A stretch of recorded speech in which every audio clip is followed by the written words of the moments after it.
Even though you are at a barbecue joint, you can't even afford the fancy cuts of meat, right? Pickles are more than enough for the poor. My former classmate, a banker named David, looked down on me with disdain and aggressively spilled a plate of juicy pickles. The plate overturned right onto the red cardigan I had gifted my mother. Do you even realize what you've done? Apologize right now, and I might still forgive you. Why should I, an elite from Evergreen Bank, apologize to a loser like you? I was just sharing some pickles, wasn't I? He didn't even try to hide his smirk. I see. I understand your thoughts clearly. Mom, let's move the $30 million to another bank. What? He stood there, dumbfounded, unable to grasp the situation. He never took me seriously, but things dramatically changed the next day. My name is Scott, a 36-year-old former banker. After my father passed away when I was in high school, it was just my mother and me. I managed to graduate from college using scholarships, but I quit my job soon after I started working. Since then, I've settled into a new job and life has finally stabilized. Today, to show my appreciation and celebrate my mother's 60th birthday, we came to her favorite barbecue place. When I gave her a red cardigan as a birthday present, she was so delighted she put it on right there. While we were grilling tongue and short ribs, my mom was happily crunching on cucumber pickles. Even though it was her big day, and I wanted her to enjoy more of the meat she loves. Thank you, but I really love these pickles at the barbecue place. Don't worry, I'm also enjoying the meat, she said, continuing to smile and enjoy her meal. If my mom is happy, that's what matters, so we continued to eat joyfully, until suddenly, the private room's door slammed open. Hey, isn't that Scott? I haven't seen you since you fled from work, but you seem well. The voice belonged to David, my former classmate and colleague at the bank. David and I were classmates in high school, constantly competing for the top grades. However, I was always slightly ahead, which unilaterally earned his dislike, making this unexpected reunion quite awkward. Back in high school, he always treated me as a rival. Don't act snobby just because you're good at studying. This time, your guess just happened to be right. He was as smart as me, but his persistence in always losing to me probably turned into spite. He even went to the same university and ended up working at the same local Evergreen Bank, sticking to me all the while. Our relationship changed after 3 years on the job. When the branch manager changed, the business strategy was overhauled, pushing us to aggressively sell products and services. I kept wondering if these products and services were truly beneficial for our customers. As I made proposals to loyal customers and secured contracts, I began to doubt whether I was genuinely considering the customer's perspective. These doubts weighed on me even as I got used to the job, and then the transfer order came. I knew regular transfers were meant to prevent misconduct, but the real problem at that time was my mother. People often say, "Don't take your parents for granted." My mom had always been healthy until she was diagnosed with a serious illness. Shocked, I rushed home where my mother greeted me with a tired smile. "Thanks for coming even though you're busy. But don't worry, it was discovered early enough that surgery should ensure there's no danger to my life." I was relieved at first. But as we talked more, I realized the situation wasn't as optimistic as it seemed. Although the surgery had a high success rate, my mom would need to recover at home for quite some time, making it difficult for her to even manage daily activities, let alone go shopping. Assistance was necessary for trips to and from the hospital, and should her condition worsen at home, immediate care would be required. In other words, someone would need to assist my mom throughout the day. After discussing with my mom's primary doctor, it was clear that living alone during the day would be challenging. Considering the situation with my mom, I decided, after much deliberation, to resign from the bank. I had felt uneasy about the bank's policies, and moving to a distant location, leaving my mom alone, was out of the question. When I submitted my resignation, my supervisor got disappointed and tried to persuade me to stay. Though I felt guilty for leaving a place that had been good to me, my mom's health was my priority. Thus, I left the bank after 3 years. I've never regretted my decision, but for David, it seemed to be the first time he thought he had beaten me. The day before my last day, he came to my desk, sneering as he spoke. "Lucky for you that your mom got sick just in time." His unexpected and cruel words shocked me. I was already tense with my mom's upcoming surgery. I couldn't understand how he could say something so cruel at a time like this. But he just watched my speechless reaction and started laughing disdainfully. "Don't make excuses. You just couldn't handle the bank's quotas and ran away because you couldn't cut it in sales, right? Is that all you came to say? Bad timing. I've got handover work to do, so please move aside." I managed to reply, holding back my anger. He scoffed and continued, "Being smart at school doesn't mean you can hack it in the real world. You've never faced failure before, so you were using your mom as an excuse to run away." Without the will to respond, I stayed silent, and he got even more aggressive. "Must be nice, huh? Quitting before everyone realizes you're a failure who can't meet company standards. What are you going to do now? Hide at home with your mom?" "Yes, that's exactly what I'm going to do. I'm staying home to take care of my mom, and I won't be working outside anymore, so leave me alone." I lied hastily to get rid of him. He burst into laughter as if he'd heard the funniest joke, then announced loudly across the office, "Hey, hear that? Scott's going to become a shut-in from now on. He's retiring from society to be a bum." In the past, his smirking face would have left me feeling bitter.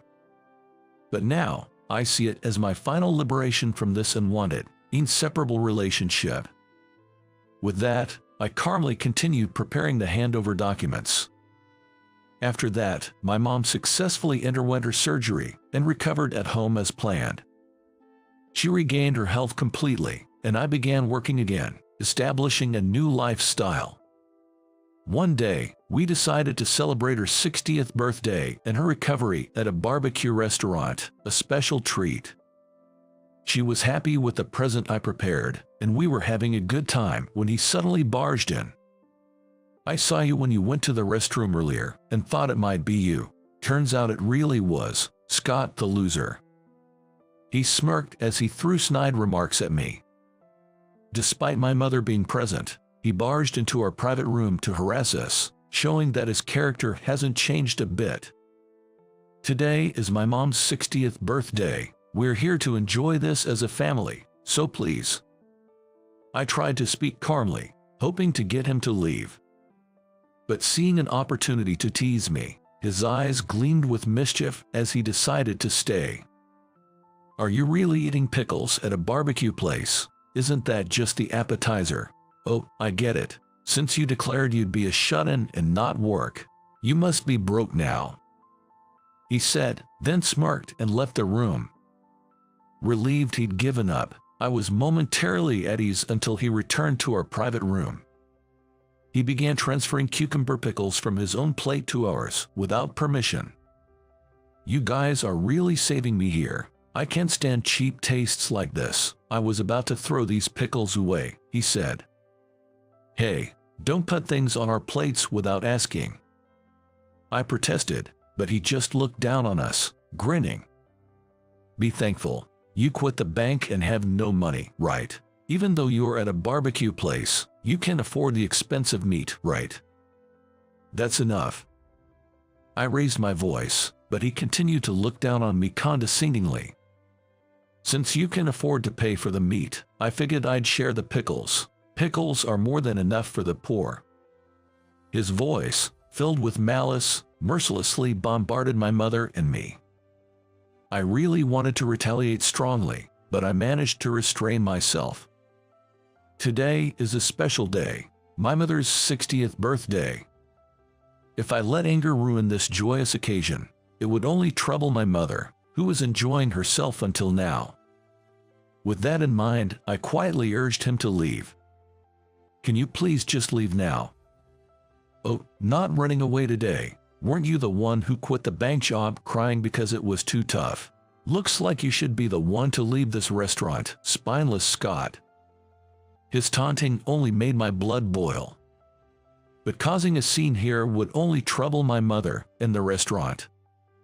I just run into him today. David is someone I shouldn't even be meeting anymore. He's like a stone on the roadside, a traveler you pass by on a trip, never to see again. No matter how much he insults me, I just need to let it slide for now. If I don't respond, he'll get bored and leave soon. Thinking this, I remained silent, but this only seemed to irritate him further. Frustrated, he furrowed his brow and picked up the plate of pickles he had added earlier. Then he deliberately spilled the juicy pickles all over. The plate overturned right onto the red cardigan I had gifted my mother. Yikes. Oops, sorry about that, ma'am.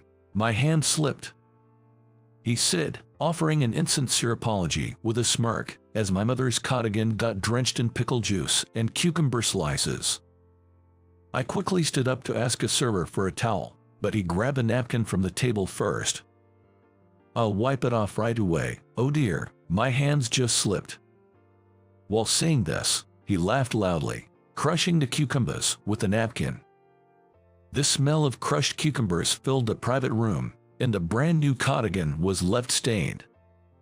Oh, it was a gift for my 60th birthday. Haha, sorry about that, seems like I made it worse.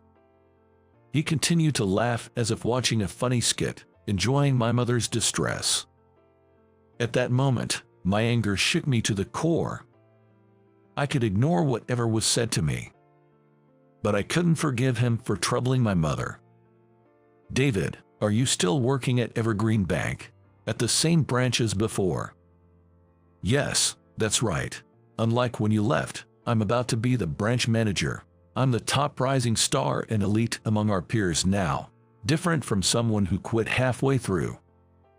His voice echoed in the restaurant, attracting the attention of the staff and other customers who peeked into our private room.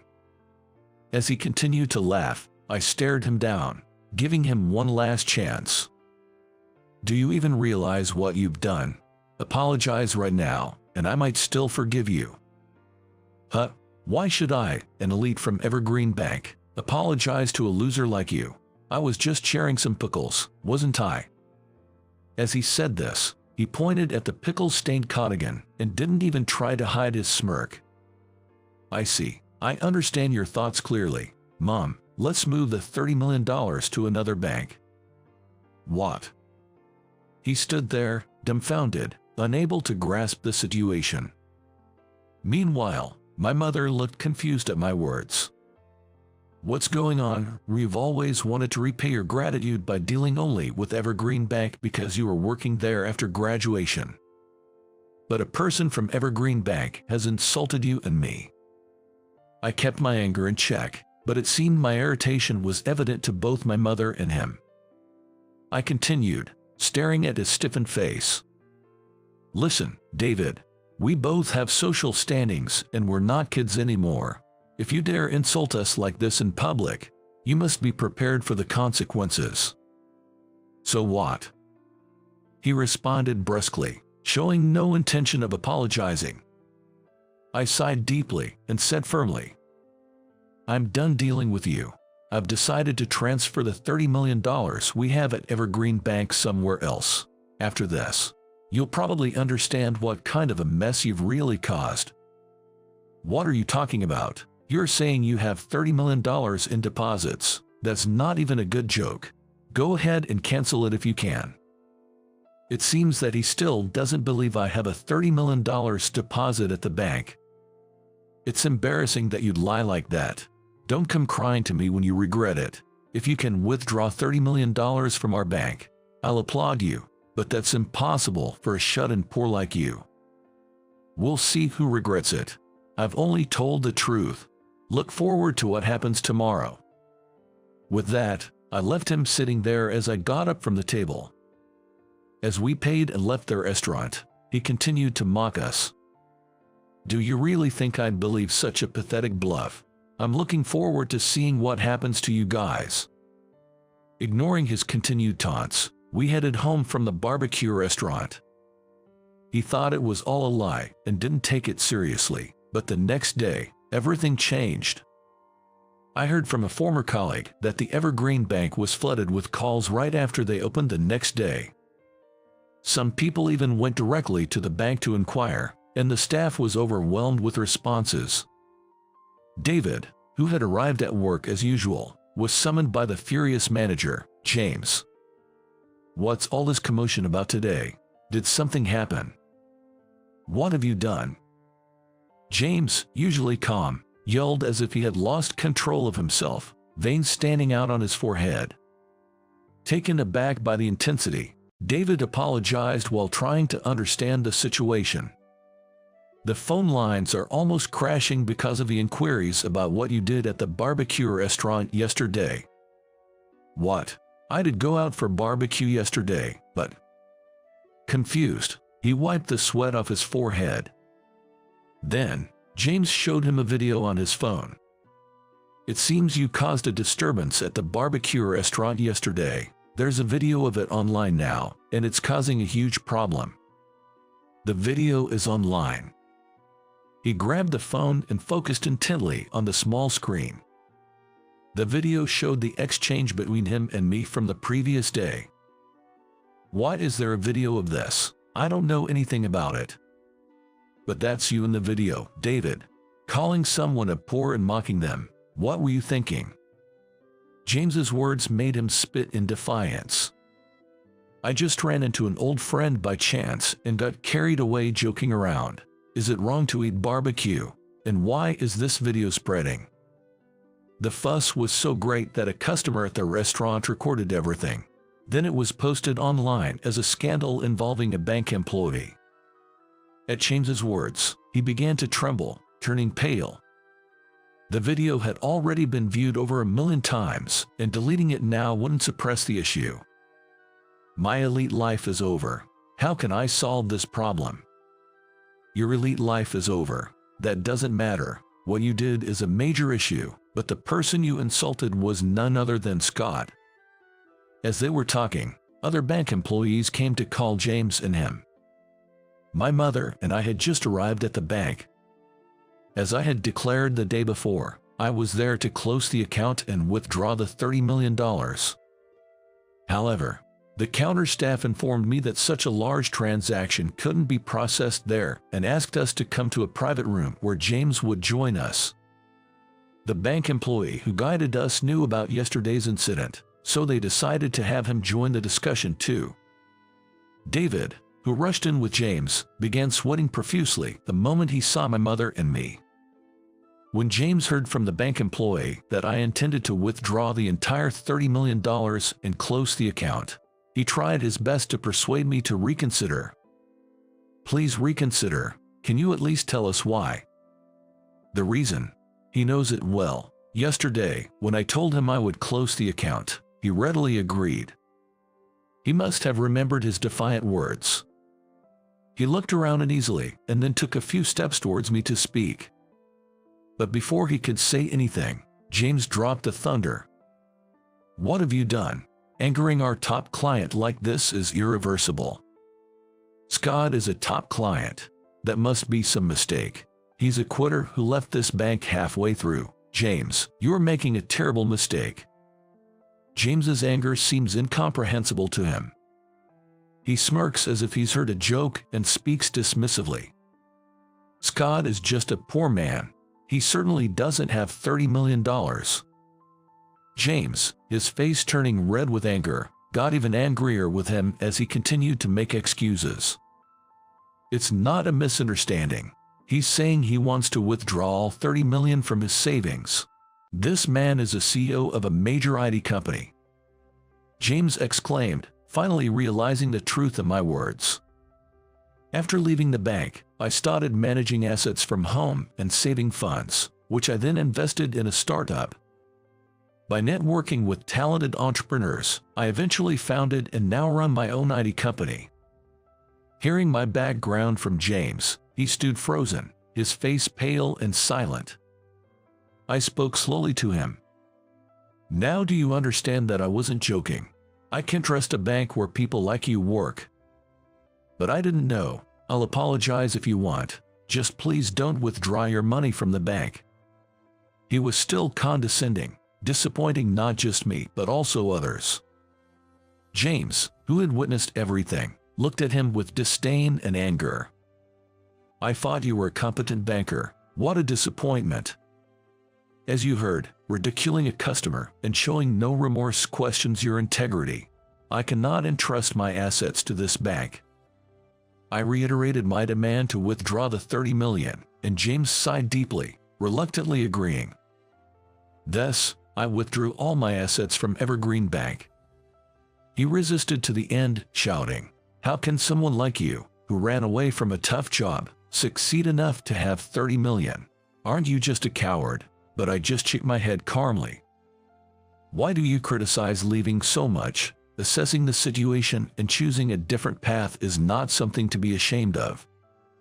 But you abandoned your job and lost to me. Leaving from the workplace is proof of no responsibility." It seemed that being a banker was the only thing he could boast about as a victory over me. Hearing him insisting, I felt pity rather than anger. It's great to work hard with responsibility, but no one wants to live with regrets by suppressing what they truly want to do. Regrets? I recalled the day I decided to resign.